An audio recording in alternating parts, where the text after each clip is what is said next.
Where'd the history of ergonomics start? If you talk to anthropologists, actually, they'll when they dig up human bones and they can actually see wear and tear on the joints, they can figure out what someone was doing. And then they'll often also dig up tools, and they'll see that someone may have modified the tools. And we're talking about hundreds and hundreds of years ago. It really took off with defense. So during the world wars, especially in the Second World War, where a lot of planes were being flown, there weren't enough people out there that were experienced pilots. So there had to be very quick training. Unfortunately, the design of the planes were such that with that minimal amount of training, you had a lot of what was called human error. People crashing by mistakes, firing on their own people versus the enemy. So a lot of it came from defense, and also NASA and space programs. A recent example is one of the Canadian astronauts was supposed to do a walk in the exterior in space, and she couldn't do it because there were only male size suits and gloves. And so that actually prevented someone who was an excellent astronaut, who was slated to go outside and help with some repairs, couldn't, because someone forgot that women's bodies are very different than men's and needed proper design. So it's both space programs and defense that really pushed ergonomics along. Okay. And then I imagine with unionization of factories and that pushing, saying, hey, we need to look after the health and well-being of our people. That's right. Unions played a big role. The Unifor, which was at the time called the Canadian Auto Workers, they actually had a huge training program, and they would train a lot of union members and union reps about ergonomics. And we always liked that because then they were more educated. So when we were talking and sharing information, they were able to trust it. As opposed to, well, I don't know, are they telling us the truth or not? Or, are they bending some of the standards? So the more educated the union, the better it always was. We were able to really team up and work together. Interesting. Is there, I was going to say, is there some kind of recommended kind of universal site or something for ergonomics that people can turn to, or? Probably, many of the Canadian universities and Americans, like University of Michigan, there's several university and college programs in kinesiology or engineering, and then specializing in ergonomics postgraduate. And so very similar standards are used across the board during that education.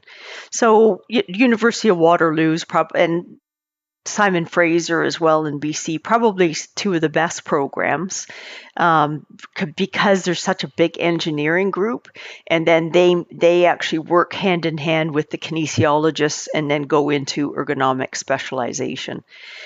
So many of the colleges and universities have standardized the program. It's very broad. I guess people just maybe don't label it as ergonomics, or is it mindful design, or is it thoughtful design, or something like that, That's right. Universal design, inclusive design, which is the terminology that we use when we're dealing with a population of people with disabilities. So you're right, there's a broad spectrum. It might be an industrial psychologist also involved in the mental demands part of things. So it is a really broad spectrum. Yeah. So, kind of you can have a whole department looking at various aspects of ergonomics, really. Yes, yeah. And ideally you have all those. What's is there a next kind of frontier of ergonomics that you're seeing, or? I think the frontier that we have to overcome in North America is actually the benefits of ergonomics being known more. In the UK, for example, I joined their associations because they're so more advanced. And I always recommend to any young ergonomist to do the same.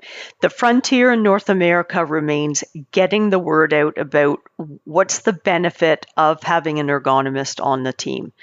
So that's it shouldn't be a frontier, but it still is. And the other frontier is getting interior designers and architects to bring ergonomics and inclusive design into. I have sat with several groups. I've provided lectures and talks, etc. And we cannot get that part of the design community to embrace ergonomics and inclusive design.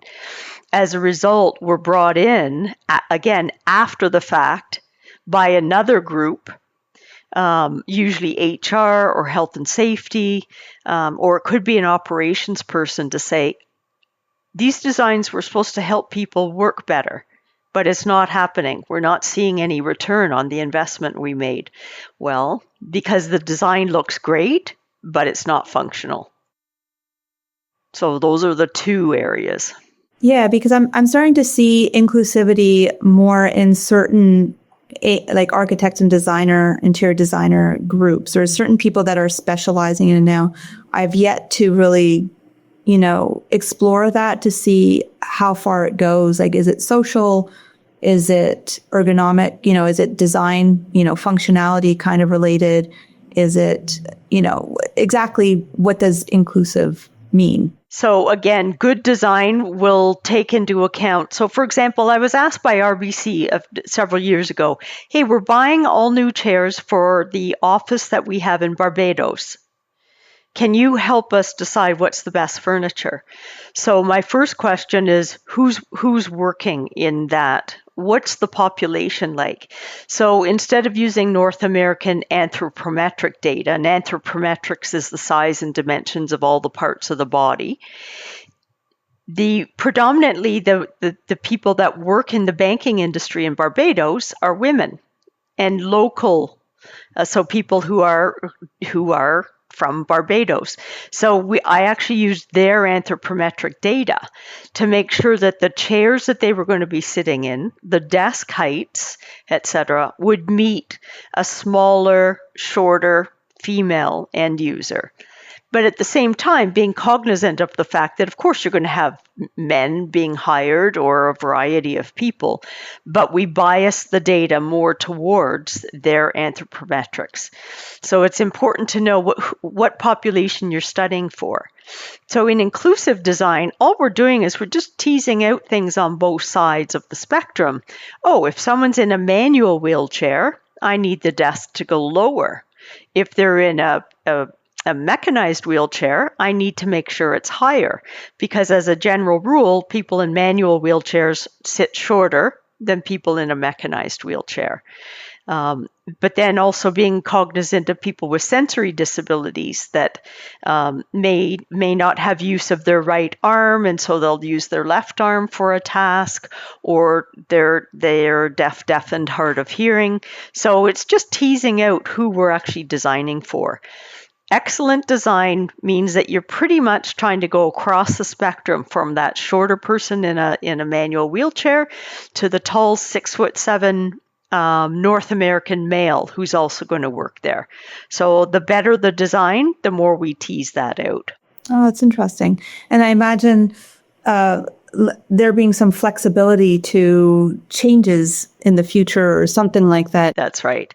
So flexibility is a key with ergonomics. So sometimes you'll see an advertisement and someone will say, oh, it's an ergonomic toothbrush, or there's a keyboard that doesn't have any adjustability in it and is called ergonomics. There's no standard in place to actually call out companies that call themselves ergonomically designed.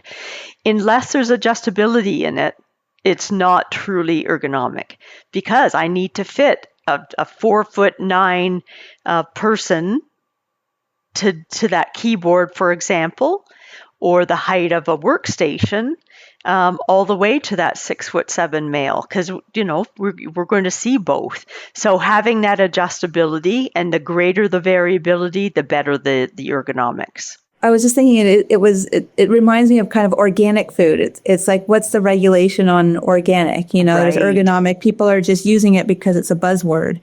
Yes. And to really cut through, and for people to say, it's really worth it to really pursue a real standard, because it does help, people work better, truly.